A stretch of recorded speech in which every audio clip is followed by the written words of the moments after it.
video is going to review three different methods of solving a system of equations. There are more, but we are going to review the method of substitution, elimination, and then by graphing. We're even going to take a look at it graphing on our calculator. So first of all, here's your system of equations, and let me mention that the solution to this is going to be negative 5, 1. The x value is negative 5, the y value is 1. Let me just explain why. This line has infinitely many solutions. Okay, one of them just happens to be negative 5, 1. And let me just show you why. If I plug in a negative 5 for x and a 1 for y, this equation reads negative 10 equals 5 minus 15, negative 10. So any xy pairing that make a true statement, negative 10 equals negative 10 in this case, that is a solution. Alright, let's look at this one. This equation also has infinitely many pairings of x and y that would make this true. Watch what happens if I plug in a negative 5 for x and a 1 for y here.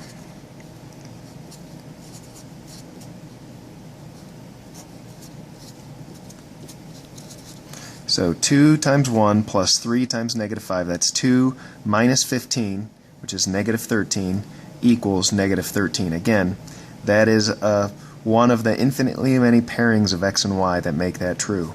It just so happens that this value here, negative 5, 1, is a solution on both of these, and that then is considered the solution to the system. Alright, so let's talk through these methods here. The first one we're going to take a look at is substitution.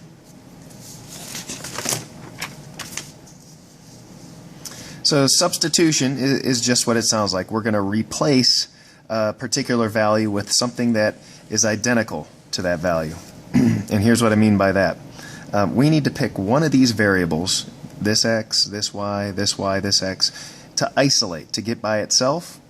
It doesn't matter which one we use, but as I'm looking at this equation here, if I just divide this equation by 2, x will be isolated.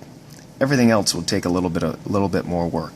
So I'm going to divide both sides by 2 here. If I divide this by 2, I get x. If I divide this by 2, I get 2.5 y. And if I divide this by 2, I get negative 7.5. I've now isolated x. So x and 2.5y minus 7.5 are identical things. It says so. They're equal. So what I'm going to do in this other equation down here, I'm going to substitute. So I'm going to rewrite this equation, but wherever I see an x, I'm going to write what x is equal to. So here I go. I'm going to take this equation, which is 2y plus 3x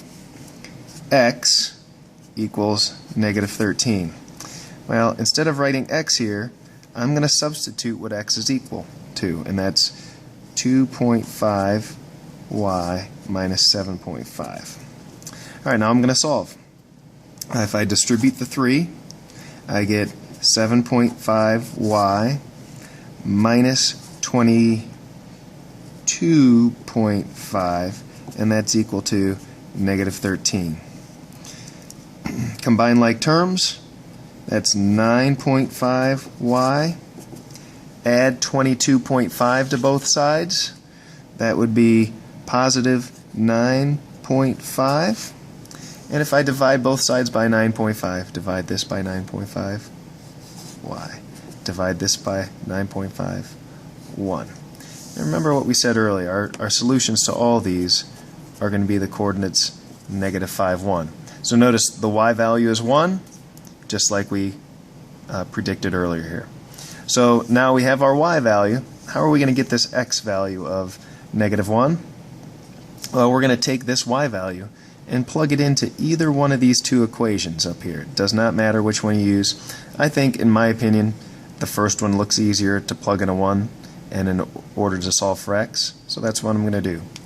I'm going to rewrite that top equation, 2x equals 5. Now we know what our y value is, minus 15.